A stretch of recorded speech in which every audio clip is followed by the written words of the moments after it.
Welcome to my channel. This is Smriti ma'am from SV Union High School and Junior College. Students, in the earlier module we have seen the first part of Happy Prince, in which there is a statue of Happy Prince which is located at a very high height above the city. The entire statue of this Happy Prince is covered with gold. Its eyes are beautiful, bright with blue jewels. And once a migratory bird, swallow, was flying alone over the city. All his friends had gone away and he had stayed behind for nearly 6 weeks. So the swallow was landed between the feet of Happy Prince. After landing, the swallow found a large drop of water which was falling on him. After looking up towards the statue, he found that the Happy Prince was crying. The tears were rolling out from the Happy Prince's eyes. Now we will continue the second part of the story, The Happy Prince. So we start upon from page number 46. The wordings are, "Who are you?" asked the bird. "I am the Happy Prince." "Then why are you crying?" "I am wet with your tears." Now here the swallow is asking to the statue, to the Happy Prince, that what is the reason, why are you crying?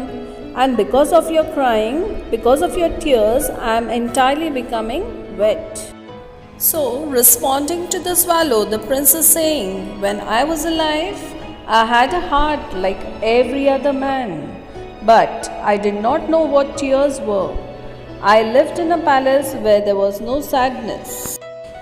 And in the daytime, I played with my friends in a beautiful garden. In the evening, I danced.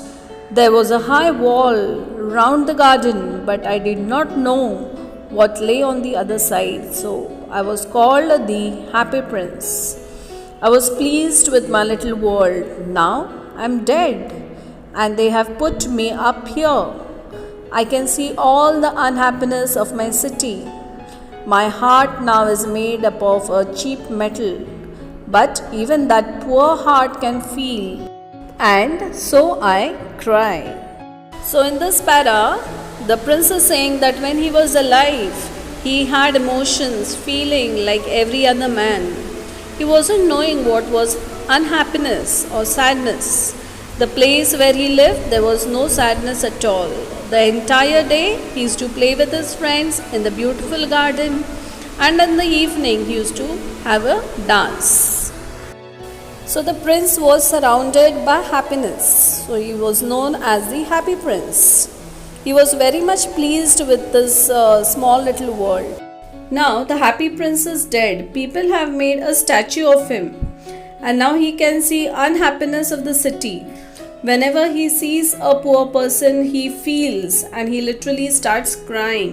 "Oh," said the swallow to himself, "he is not only gold on the outside." "Far away from here," said the Happy Prince in a low voice, "there is a poor house in a little street. Through an open window, I can see a woman at a table. Her face is very thin, and she has rough red hands. She's making a dress for one of the queen's ladies for a dance in the palace. Her little boy is lying on a bed in the corner of the room. He is very ill. He's crying because she can only give him water from the river." Here the prince is saying to the swallow that he can see a woman who is stitching a dress for one of the queen's ladies for one of the dance, and her little boy is crying on a bed in the corner of the room. He is very much sick, and he is continuously crying because he wants water, and mother is the only one person who can give him water.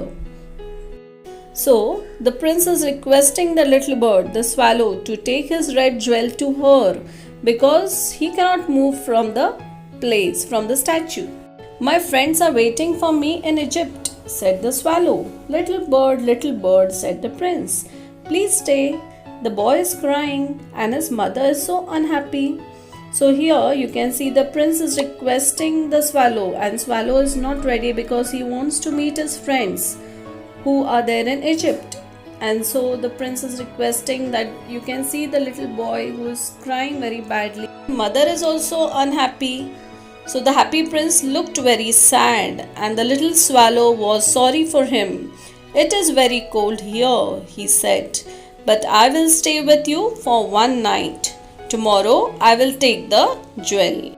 The swallow is not ready to wait and listen to the happy prince, but later he accepts, and the swallow says, "Okay, I'll stay with you for one night, and tomorrow I'll do your work of taking the jewel." "Thank you, little bird," said the prince. So the swallow took the great red jewel from the prince's waist and flew away with it over the roofs of the town. He passed the palace and heard the sound of dancing. So the next morning, the swallow took the red jewel from the prince's waist and he started flying over the roofs of the town. And while passing, he found the palace where the prince was residing and he heard the sound of dancing. The bird passed over the river and flew and flew. At last, he came to the poor little house and looked inside. The boy was lying on the bed. The mother was asleep. She was so tired. He flew in and put the great red jewel on the table. Then he flew round the bed, moving the air around the boy's face with his wings. So in the next para, the bird is crossing the river and is flying. At last he is able to reach the poor little house. As he peeped inside, he found the boy was lying on the bed and his mother was also sleeping. So he flew inside and he kept the red jewel on the table.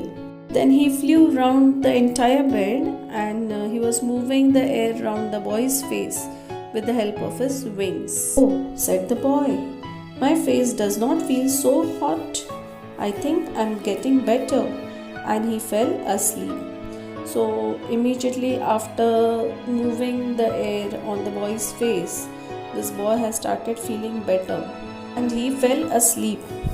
Then the swallow flew back to the happy prince.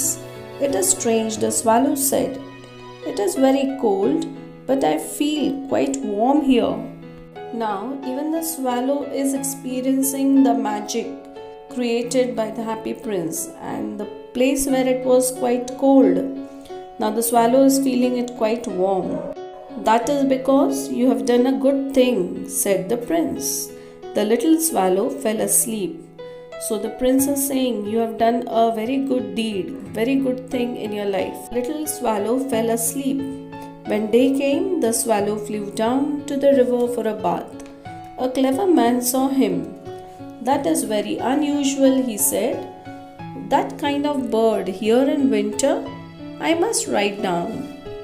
The next day, the swallow flew down towards a river for taking bath, and a clever man noticed this particular bird is quite unusual in this time, especially in the winter. So it's a migratory bird, and he's saying, "I must note down, I must write down about this migratory bird." So students, here we finish with the second part of Happy Prince.